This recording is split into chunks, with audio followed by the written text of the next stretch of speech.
Om Swastiastu. Selamat sore pemirsa, apa kabar Anda sore hari ini? Semoga selalu dalam keadaan sehat. Ya, pemirsa, ketika banyak yang bertemu dengan Anda, selalu akan bertanya, apa kabar Anda? Tentunya sehat. Nah, ini yang menjadi pertanyaan kita.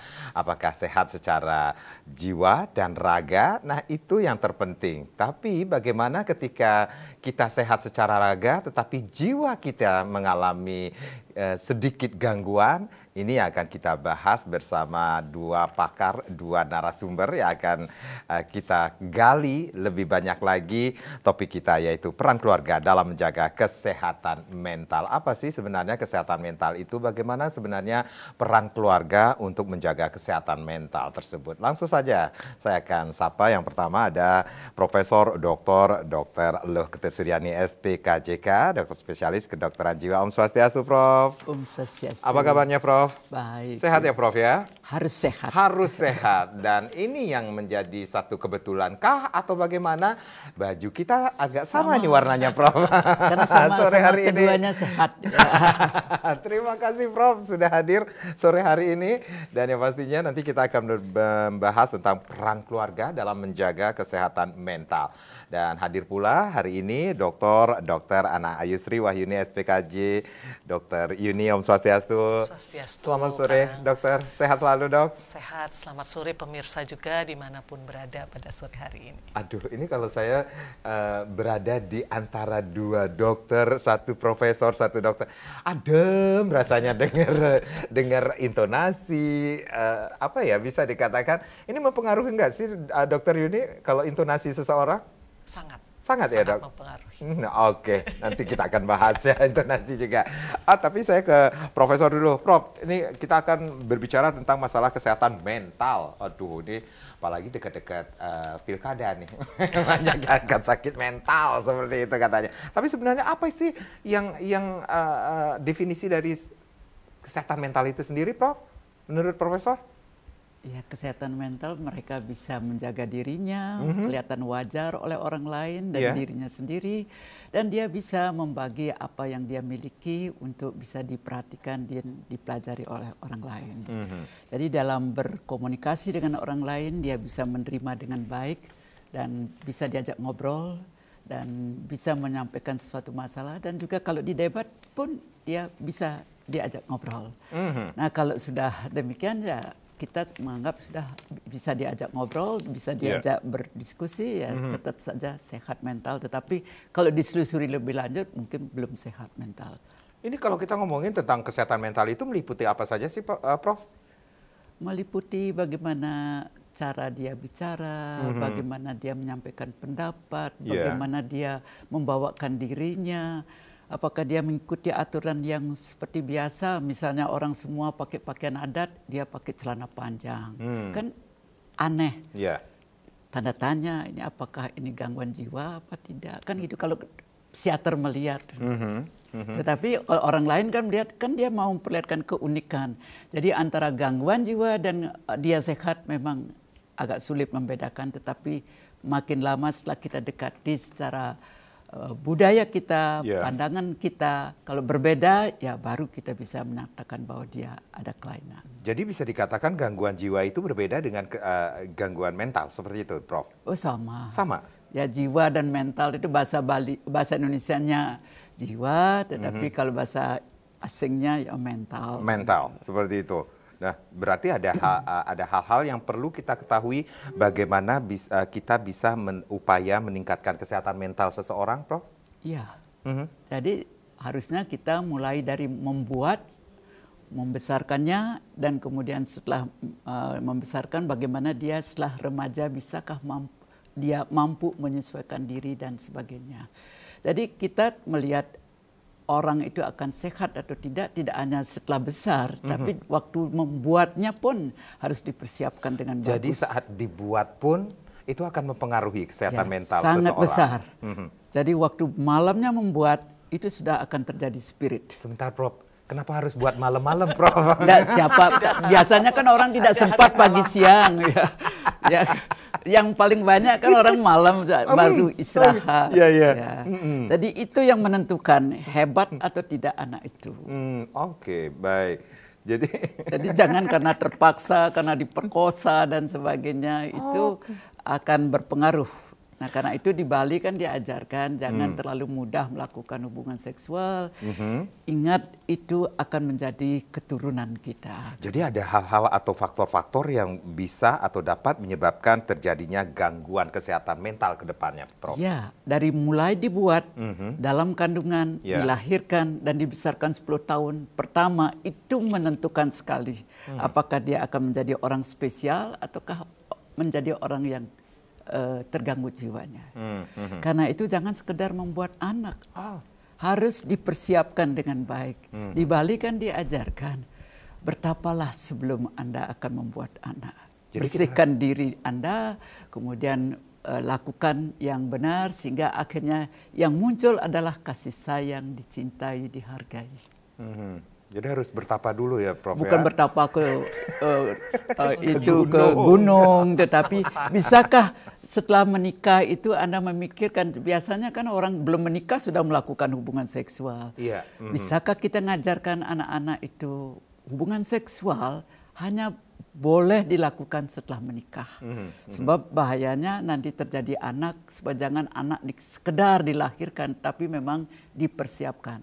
Ini yang jarang diajarkan kepada anak-anak. Sehingga sekarang banyak sekali umur 10 tahun sudah bisa hamil. Ya, walaupun sebenarnya secara kedokteran belum, tetapi karena umurnya 10 tahun dia sudah menstruasi, tentu akan bisa. Jadi tidak hanya karena umur, cepat dewasa atau tidak. Jadi ada hal-hal yang perlu kita ketahui bahwa ada beberapa penyebab kesehatan mental ke depannya bisa saja terjadi. Iya. Bukan berbicara tentang ketika anak itu sudah lahir, tetapi saat membuatnya pun harus dipersiapkan. Ya, itu harus perlu sekali dipersiapkan pada waktu membuat, pada saat terjadinya spirit, roh, atma atau apalah namanya, dan kemudian di dalam kandungan, 9 bulan dalam kandungan. Itu modal untuk menjadi orang spesial atau tidak. Sekarang kan tidak mikirkan itu. Bisa melakukan di mana-mana, bisa di sawah, bisa di dapur dan sebagainya. Di mana ada tempat yang kosong dilakukan. Ya, itu kan terlalu sekali. Karena kita kurang mengajarkan kepada anak-anak hubungan seksual tidak hanya untuk nafsu, tapi demi masa depan keturunan kita. Baik. Setelah lahir, itu pun akan berpengaruh terhadap kesehatan mental sang anak. Ketika kapan dibuatnya, di mana dibuatnya, seperti itu ya, Prof. Sampai 10 tahun pertama modalnya. 10 tahun pertama. Prof dan Dr. Yuni, kita rehat sejenak. Nanti kita akan lanjutkan lagi bagaimana peran keluarga dalam menjaga kesehatan mental. Pemirsa jangan kemana-mana, di sesi berikutnya kami masih akan kembali dengan topik kita, yaitu peran keluarga dalam menjaga kesehatan mental. Dan nanti kami juga akan mengajak Anda untuk berpartisipasi di 0361 894 8400 dan juga di 0361 894 8401. Sesaat lagi.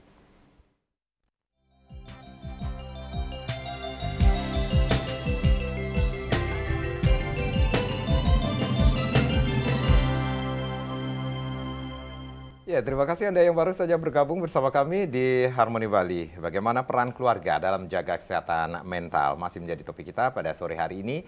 Silakan Anda yang ingin bergabung, nanti kami akan membuka line di 0361 894 8400 dan juga di 0361 894 8401. Masih bersama Profesor Elka Suryani dan juga ada Dr. Ana Ayu Sri Wahyuni tentunya.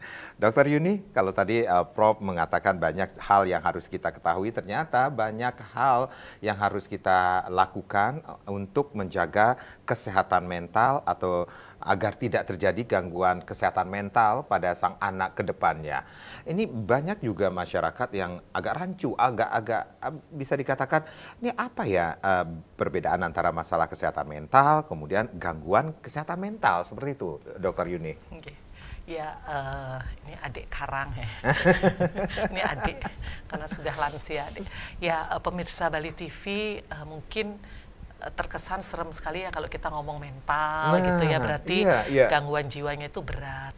Sebenarnya masalah-masalah kesehatan mental itu ada dalam kehidupan kita sehari-hari. Sejak kita baru bangun sampai mau tidur lagi, kita berhadapan dengan masalah-masalah kesehatan mental.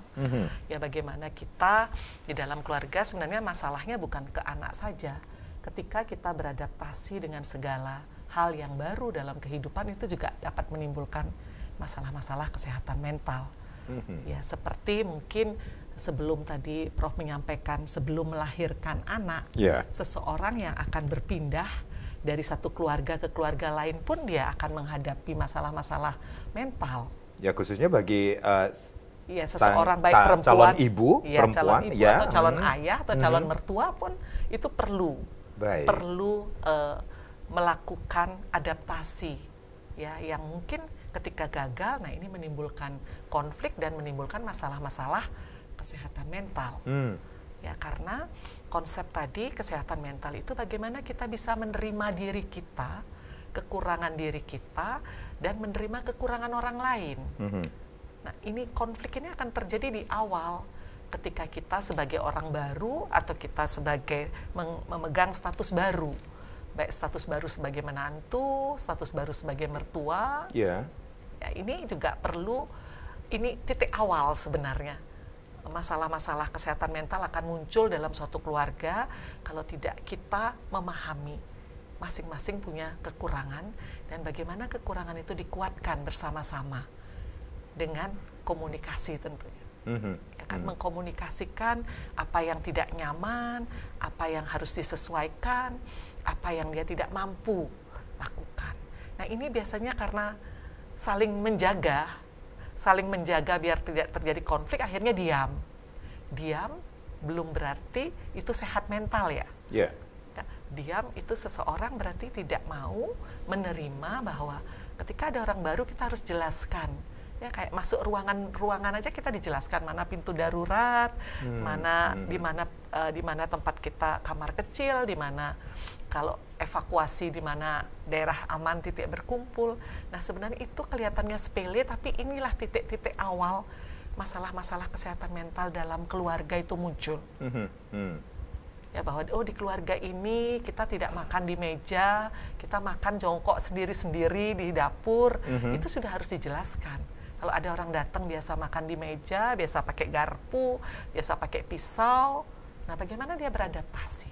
Ketika ini gagal di 3 bulan pertama dan tidak ada yang bagaimana memberi petunjuk, ini masalah kan mulai muncul. Kalau ini muncul tidak mendapat penanganan, nah itulah yang akhirnya menjadi gangguan mental, yang jadi depresi, yang jadi gangguan cemas dan lain sebagainya. Dan bagaimana bisa melahirkan anak yang sehat fisik dan mental kalau situasi yang dihadapi di awal-awal beradaptasi itu gagal. Baik, Dokter Yuni, berarti ada dampaknya ketika kesehatan mental itu terganggu. Contohlah seperti depresi, cemas, seperti itu ke depannya? Itu dampak dari masalah-masalah kesehatan mental yang dihadapi di awal. Gagal menyelesaikan konflik. Itu akhirnya menimbulkan gangguan mental. Baik. Sebelumnya ini masalah. Ya kayak tadilah mau datang ke sini takut telat, itu kan sebenarnya masalah ya. Baik. Masalah, jadi kita agak terburu-buru dan lain sebagainya. Itu kalau kita gagal berulang melakukan itu jadi gangguan kan. Baik. Ya, gangguan cemas lah, kita selalu berdebar-debar nih. Setiap mau siaran, karang misalnya selalu deg-degan ini. Itu manusiawi nggak sih, dokter? Ya, kalau itu terjadi hanya selesai setelah selesai acara selesai. Ya, itu tidak gangguan. Itu masalah yang biasa kita hadapi sehari-hari. Baik. Ya, nah inilah masalah-masalah inilah kita selesaikan di keluarga ketika kita punya komunikasi yang baik, bisa selesai hari ini. Tetapi kalau tadi misalnya menghindar, aduh nanti siaran nih sama Prof. Suryani nih gimana ya gitu ya. Terus akhirnya karena nggak hadir, nah itu sudah menimbulkan gangguan. Tapi tetap hadir, walaupun mungkin telat 1 menit, 2 menit, ya tetap dihadapi. Nah itulah salah satu resolusi untuk mencegah terjadinya gangguan mental di dalam keluarga, di dalam diri seseorang. Baik, Prof. Berarti kalau kita berbicara tentang kesehatan mental, kita bukan berbicara pada satu sekelompok orang saja, tetapi bisa saja kesehatan mental itu terjadi pada anak, kemudian pada remaja, pada orang dewasa, dan pada lanjut usia. Pada semua usia bisa terjadi. Cuma prosesnya berbeda. Ya kalau dia dari kecil sudah terdidik untuk menghadapi tantangan dan anak ini berhasil, sehingga dia remaja, dewasa, dan kemudian tua dia menghadapi dengan tenang masalah itu. Tetapi kalau sejak kecil dia sudah tidak mampu, ya akhirnya kapan umur berapapun dia tidak bisa menghadapinya. Itu yang Prof sampaikan tadi bahwa usia sampai dengan 10 tahun itu sangat penting sekali. Ya, waktu membuat pertama, kemudian di dalam kandungan dilahirkan dan 10 tahun pertama itu harus diberikan penjelasan baik pada semua calon-calon ibu bapak sehingga lahirlah anak-anak yang berkualitas. Ini kan jarang diterangkan. Nanti kalau sudah menikah dia ngerti. Tidak soal mengertinya, tetapi proses ini akan dijalankan dimanapun kita akan mengalami hambatan. Tapi bisakah kita mengalami hambatan ini dengan berani menghadapi sebagai tantangan untuk kita jalani dengan bagus. Jadi kita tidak bisa menghilangkan hambatan-hambatan ini dan akan selalu kita hadapi. Nah karena itulah perlu sebelum mereka menikah, siapkanlah calon-calon istri dan calon suami ini memahami dirinya, bebaskan diri dari beban masa lampau sehingga dia menikah tidak dengan membawa beban waktu dia kecil, dibesarkan atau dewasa.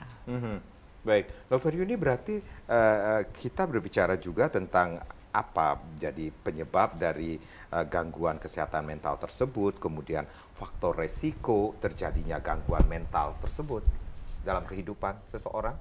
Iya, tadi sudah disampaikan. Iya. Faktor-faktor penyebab seseorang bisa gagal beradaptasi istilahnya ya, gagal beradaptasi karena kalau kita fleksibel, mampu beradaptasi dalam segala kondisi, kita akan selalu sehat mental. Tetapi kan tidak semua orang bisa melakukan hal tersebut. Ya, jadi faktor-faktor yang mempengaruhi antara lain ya faktor dari dalam diri dulu. Pertama adalah yang tadi, ketahanan mental yang sudah ditanamkan sejak kecil untuk bisa menerima segala situasi, menerima atau menghadapi tantangan segala situasi yang tidak nyaman.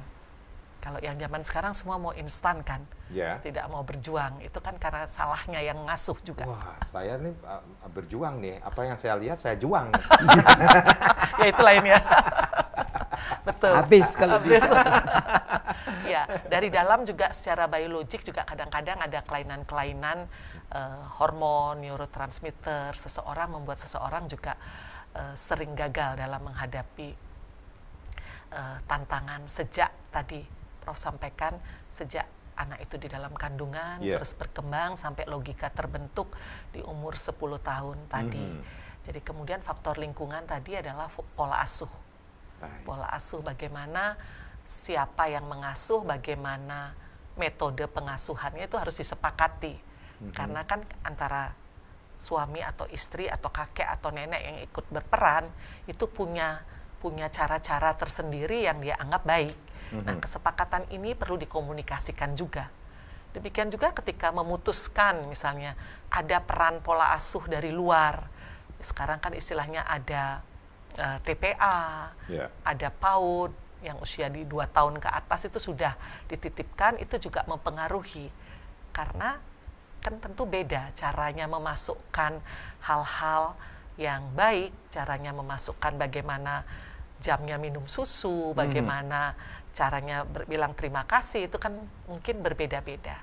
Tergantung sekarang berapa jam sehari bersama orang-orang yang ikut terlibat di dalam pengasuhan itu juga mempengaruhi, dan bagaimana dia harus mendapatkan tantangan ketika haus misalnya.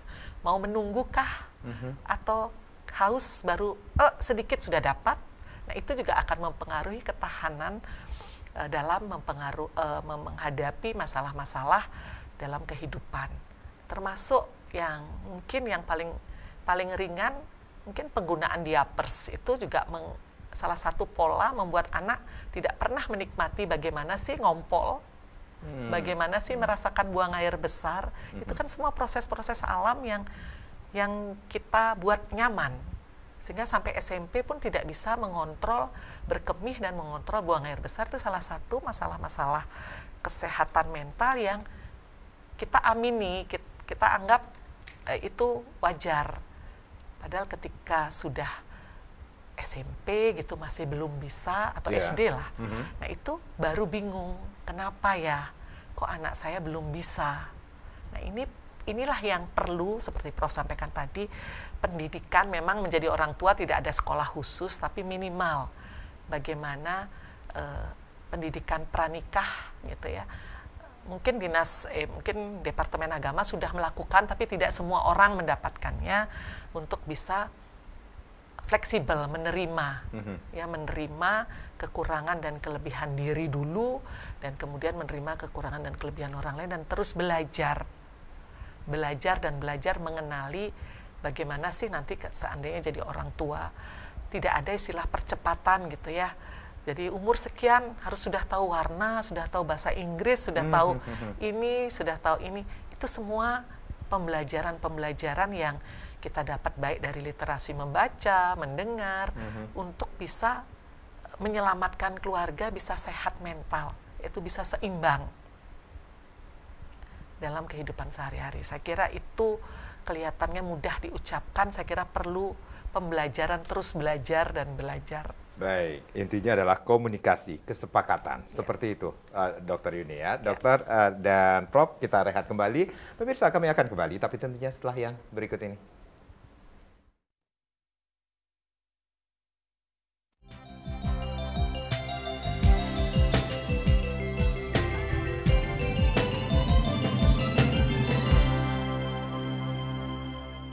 Ya, kita masih di dialog Harmoni Bali, bagaimana peran keluarga dalam menjaga kesehatan mental. Masih bersama Dr. Yuni dan juga ada Prof. Ailka Suryani hari ini atau sore hari ini. Nah, silakan Anda yang ingin bergabung bersama kami, mungkin Anda mempunyai permasalahan seputaran topik kita pada sore hari ini, atau mungkin saudara atau famili atau keluarga Anda yang memiliki permasalahan. Silakan, ini kesempatan Anda untuk bertanya kepada pakar-pakarnya, nanti akan diberikan solusi yang terbaik, yang paling tepat tentunya untuk menyelesaikan masalah tersebut tentunya. Dr. Yuni tadi mengatakan bahwa pola asuh, kemudian metode pengasuhan, siapa yang mengasuh, intinya adalah kesepakatan, kemudian komunikasi dalam keluarga. Ini berarti peran keluarga atau fungsi keluarga pada masalah mental, kesehatan mental itu sangat berpengaruh. Baik, kita tunda dulu. Ada Tut D dari Klungkung yang sudah bergabung pada sore hari ini. Om Swastiastu, selamat sore Tut D. Om Swastiastu, selamat sore. Nggih. Durus Tut D, Pak Tut D. Nggih.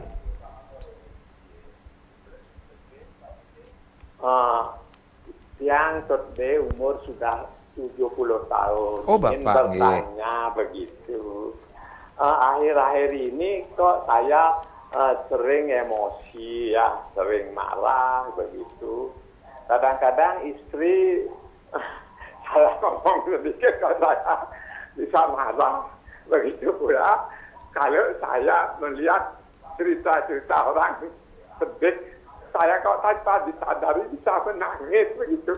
Apakah saya ini sudah termasuk gangguan jiwa begitu, Dok?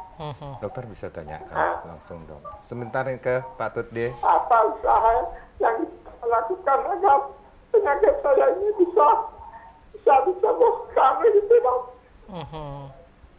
Inggih, Bapak aktivitasnya setelah usia 70 tahun nanti. Limbik jawabannya.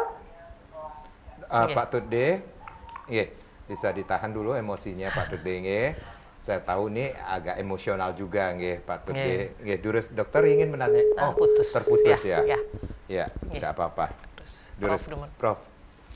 Kita bisa usia 70 tahun. 70 tahun. Ini sudah termasuk usia-usia lansia ya? Ya, sudah lansia. Sudah lansia, bisa gampang dikatakan. Menangis untuk hal-hal yang... Ya, memang seumur begini, apapun dikatakan orang untuk katanya untuk membantu atau bertanya, itu sering disalahartikan oleh orang lanjut usia.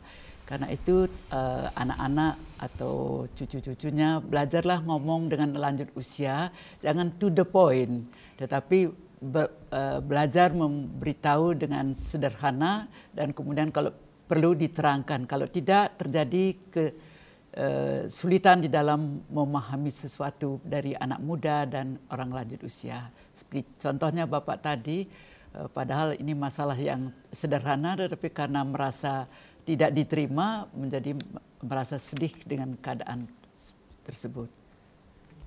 Mungkin saya tambahkan sedikit, Iya, dokter ini. Tetapi secara biologi sebagai otak seorang usia yang umur 70 tahun juga sudah mulai ada penurunan volume atau mulai ada pengkerutan, sama seluruh organ kita juga mulai mengecil.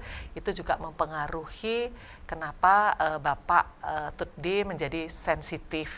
Jadi hal-hal yang nggak terlalu penting sebelumnya atau nggak terlalu membuat harus sedikit-sedikit menangis, seperti tadi kan menelpon, menceritakan ini juga menangis, itu memang perlu dibantu oleh ahli untuk bisa menjaga biar tidak semakin memburuk kondisi ini. Selain memang tadi Prof sudah anjurkan untuk keluarga untuk memahami bahwa keusia lanjutan memang salah satu problemnya seperti ini.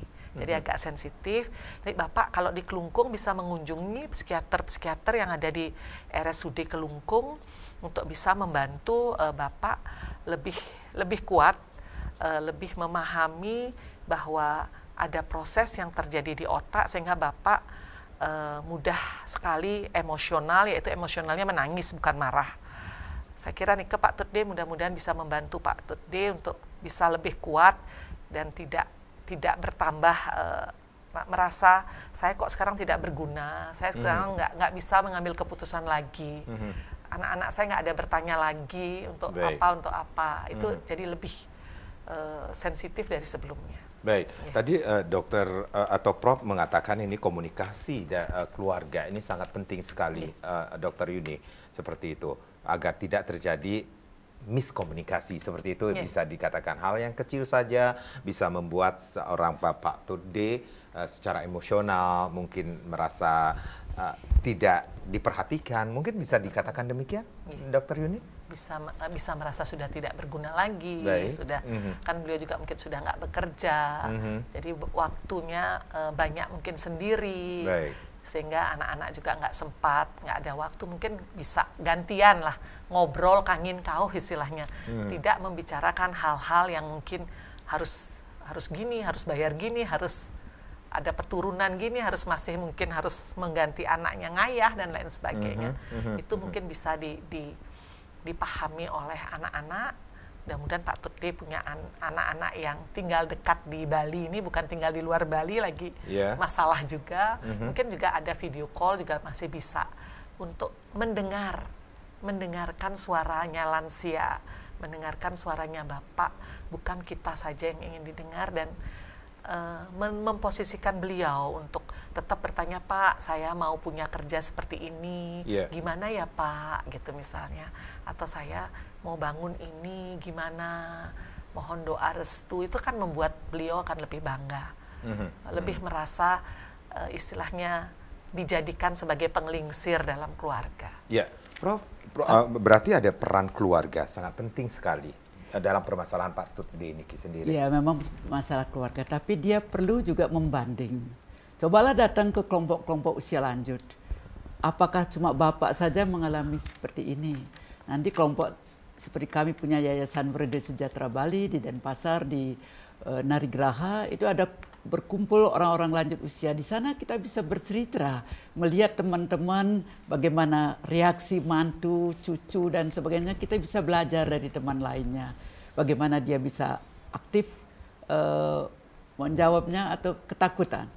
Sebab banyak orang tua selalu melihat dirinya saja yang tidak pernah diperhatikan. Tetapi kalau tanya orang tua lainnya sama, kalau sudah sama, tentu kita tidak merasa paling sendirian di hidup ini.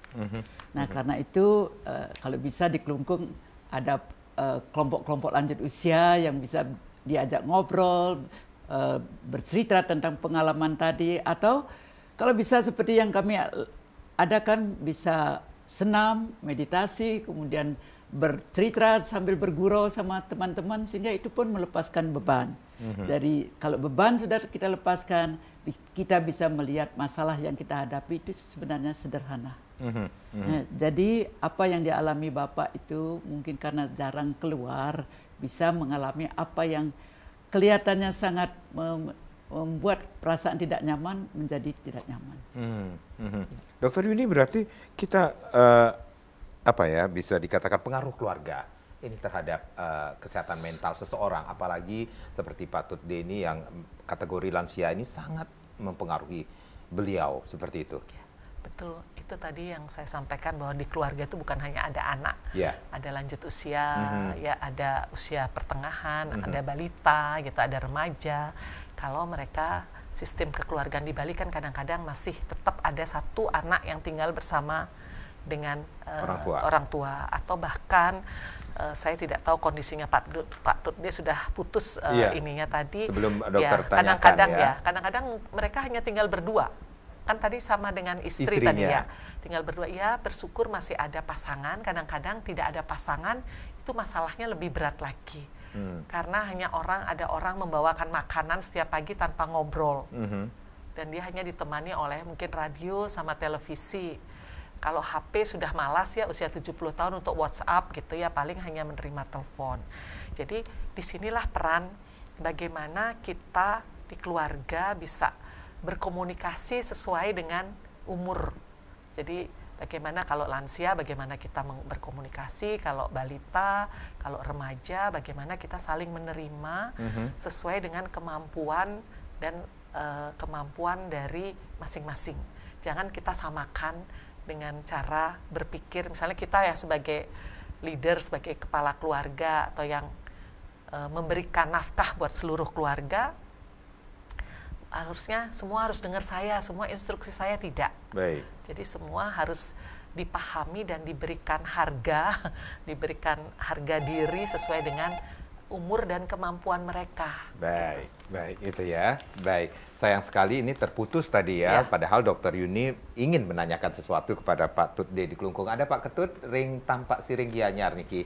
Om Swastiastu, selamat sore Pak Tut. Swastiastu Pak. Nggih, durus Pak Ketut. Om Swastiastu. Om Swastiastu Pak Ketut. Bapak Made Sukodono Karang. Nggih. Ini fans ya. Senior Om Swastiastu. Ini Profesor Doktor. Om Swastiastu. Rengibok dokter. Alasan uneng yang nyampaian. Tapi selusnya tiang demam sengendingan nih kak. Sangat mengurangi marah, kemalasan di ampun boleh solusi wicek yang mendengar nih kak. Pencerahan Ibu Profesor Doktor, pencerahan Ibu Dokter. Ya, kami yang menikah yang langsung sinampuran. Pak Tut sehat. Pak Tut ring tambah siring, sehat-sehat yang mendengar nih ke pencerahan nih kak. Pak Tut sehat-sehat kemantan nggih, Pak Tut. Nggih, ini cuaca. Cuaca mungkin anu nih cerah. Cerah nggih. Ten sabah ring tapak siring nggih. Nggih. Ini Pak Ketut ini pemirsa setia Bali TV banget nggih. Nggih, sukses Pak Ketut ring tampak siring sudah bergabung bersama kami. Baik, pemirsa jangan kemana-mana, kami akan kembali tapi tentunya setelah yang berikut ini.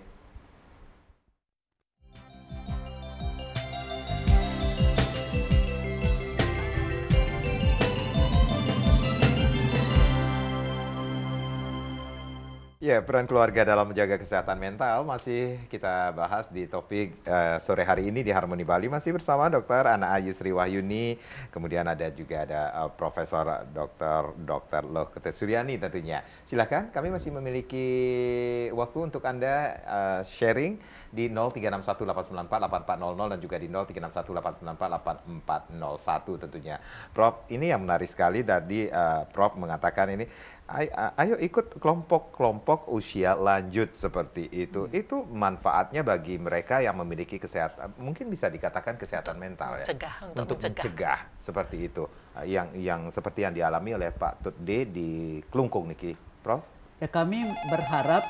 Baik, Prof. Kita tunda dulu, Prof. Ada Kadek Yoga dari Kesiman Denpasar. Om Swastiastu. Selamat sore. Om Swastiastu, selamat sore. Ye, selamat sore. Ya, ingin bertanya,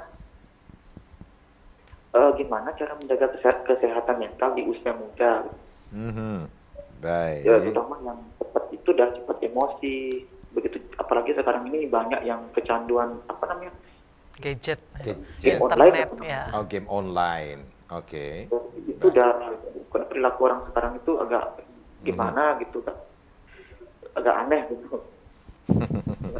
Kadek Yoga umur berapa? Iya, Kadek usia berapa nih, Dek? 34. 34, baik. Oke. Yes, Baik, Nika mantan, Kadek. Nggih, sukses sama Kadek. Baik, sebelum dijawab Niki. Dok, kita lanjutkan, Prof, kita lanjutkan dulu. Yang tadi itu sempat tertunda.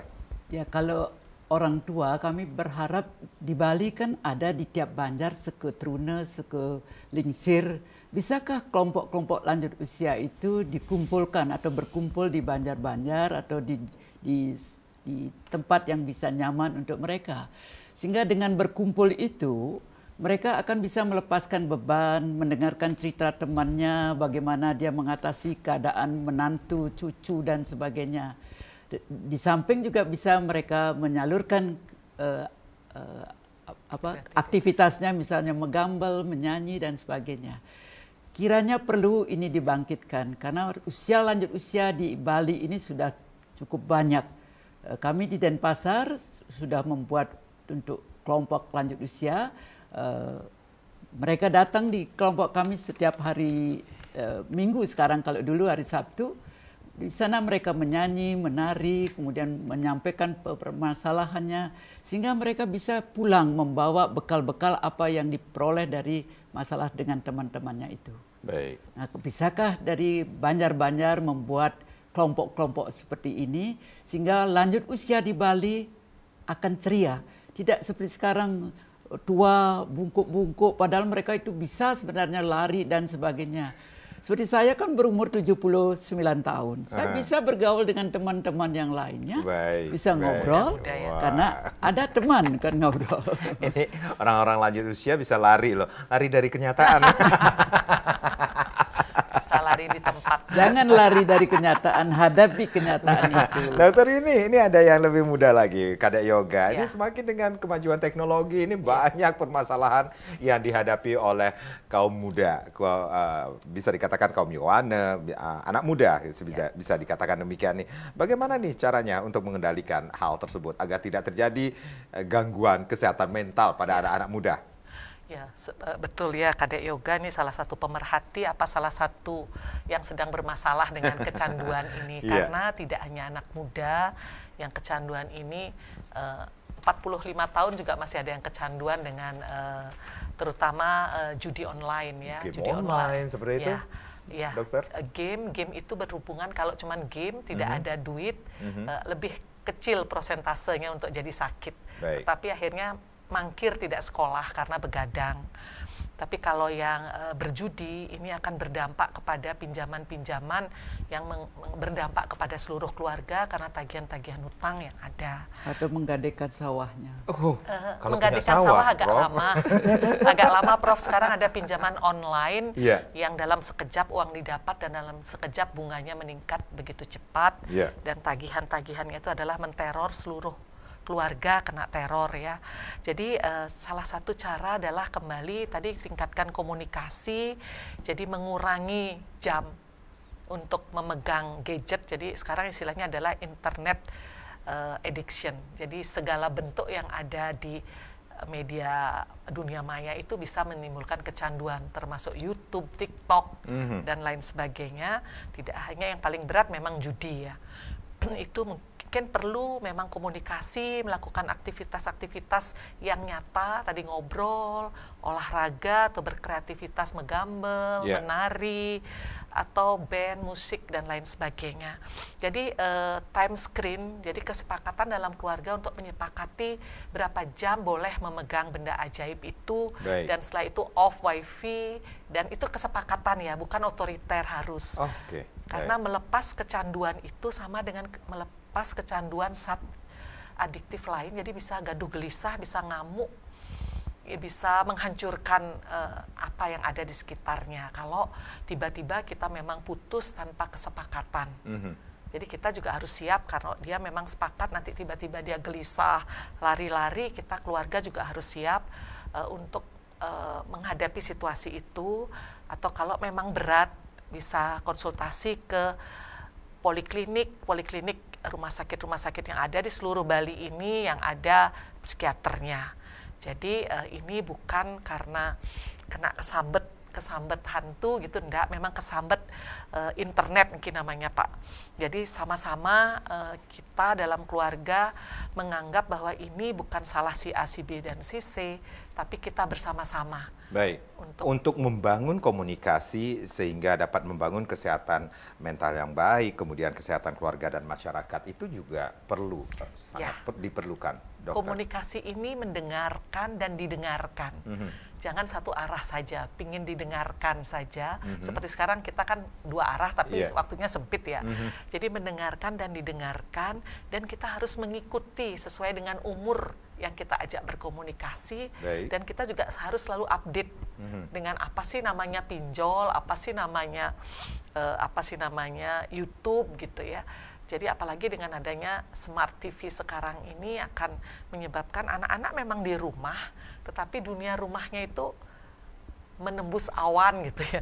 Punya teman 400 di luar, di nyata tidak punya teman. Iya, baik. Yang pastinya itu, kesepakatan bersama, kemudian komunikasi yang perlu dibangun dalam keluarga. Saling mendengar dan didengar, menerima kekurangan yang sedang berkomunikasi dengan kita, dan orang itu juga bisa menerima kekurangan daripada yang jadi leader saat itu. Ya. Tapi orang tua biasanya sulit diterima oleh anak-anak itu, karena itu kalau seperti yang dikatakan Dr. Sri, mungkin orang tua itu menjadi putus asa.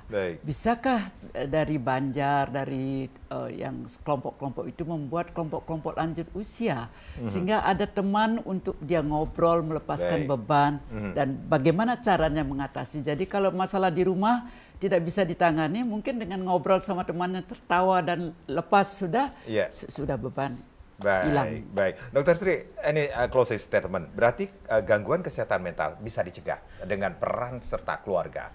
Sangat bisa dicegah dengan bagaimana keluarga saling menjaga, saling menguatkan dan menerima kelebihan dan kekurangan masing-masing. Niscaya keluarga akan bisa seimbang. Baik, Dr. Yuni, terima kasih, Prof. Terima kasih. Mudah-mudahan apa yang kita perbincangkan pada sore hari ini tentunya memberikan manfaat bagi menjaga kesehatan mental setiap orang tentunya. Baik, terima kasih. Saya Madis Kedar Karang. Kita berjumpa lagi di lain kesempatan. Om Santi, Santi, Santi, Om.